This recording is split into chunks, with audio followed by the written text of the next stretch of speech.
Very good morning to everyone. Today we are going to see about the neural networks. So in the neural networks, it's like a functionality of our brain. So in brain, how the neurons are getting connected, and then all the actions will be taken by the brain, and then according to that only the neurons will be getting the signals to react for the particular situation. So likewise the neural networks also is made up of the same concept only. So here the goal of the neural networks is to learn the mechanism of our brain, and then it is made up of neurons and synapses.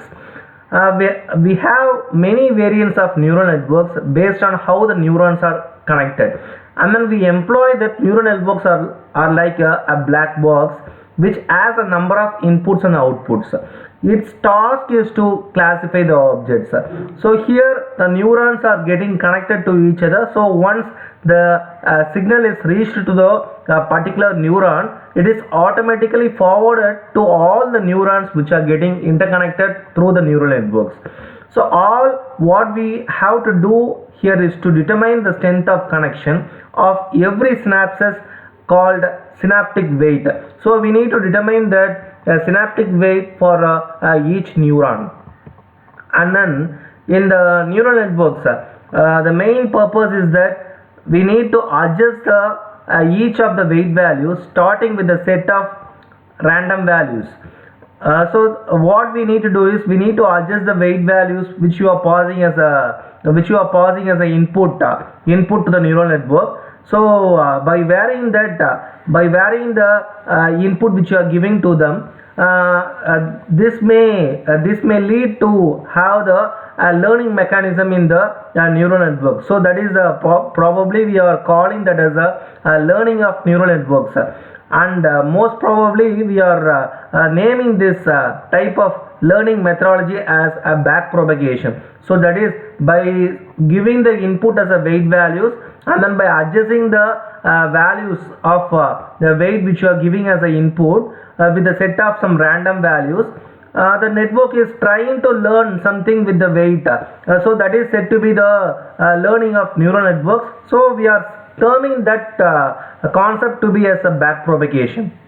And then we have an example for the neural networks. So how we can recognize the handwritten characters by giving some pixel values as the input.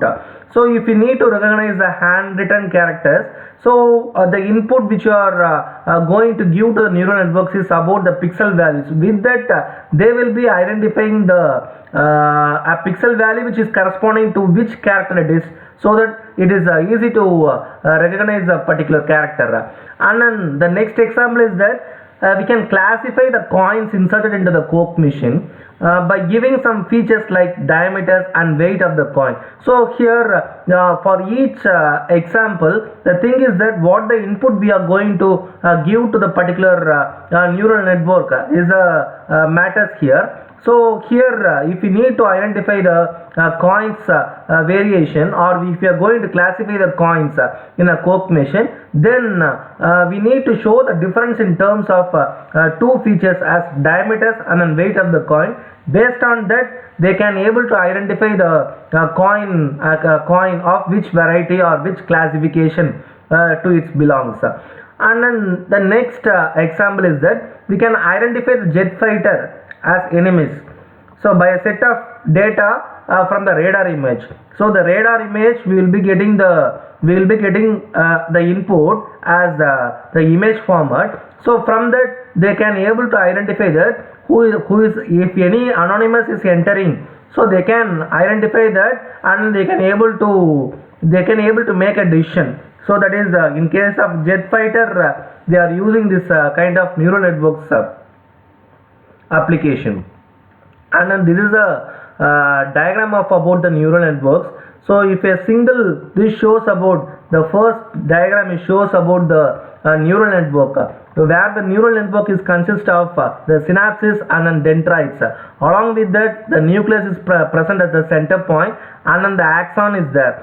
And then here we are comparing it with the artificial neural networks. in the artificial neural networks we are giving the number of neurons where the number of neurons as given as a input, it will be summing up in the it will be summing up to get the threshold value which is to be a expected output.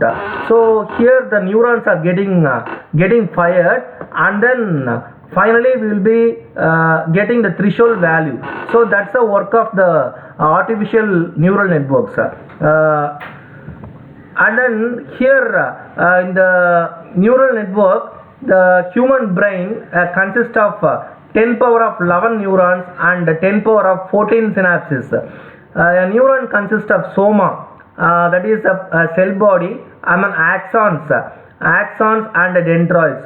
So the work of soma is, that is a cell body is of soma, and then the axons is that which used to send the signals, and then dendroids is which is used to receive the signals. The synapses connects an axon to the dendroid.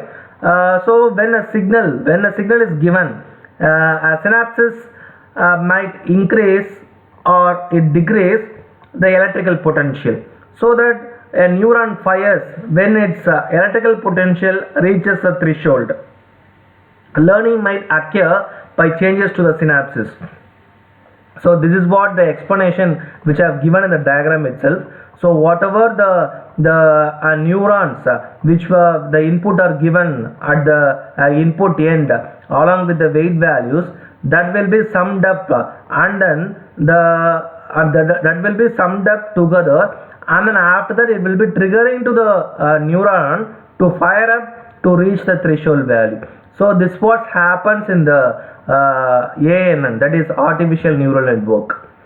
So I have divided this neural network into two sessions part. So in the first session we have discussed about everything about the neural networks, about the basics of how about it is working, and then what are all the applications of the neural networks we have learned, and then the diagrammatic picture of about the neural networks, that is the individual neuron, and then the collection of neurons that is formed as the artificial neural network.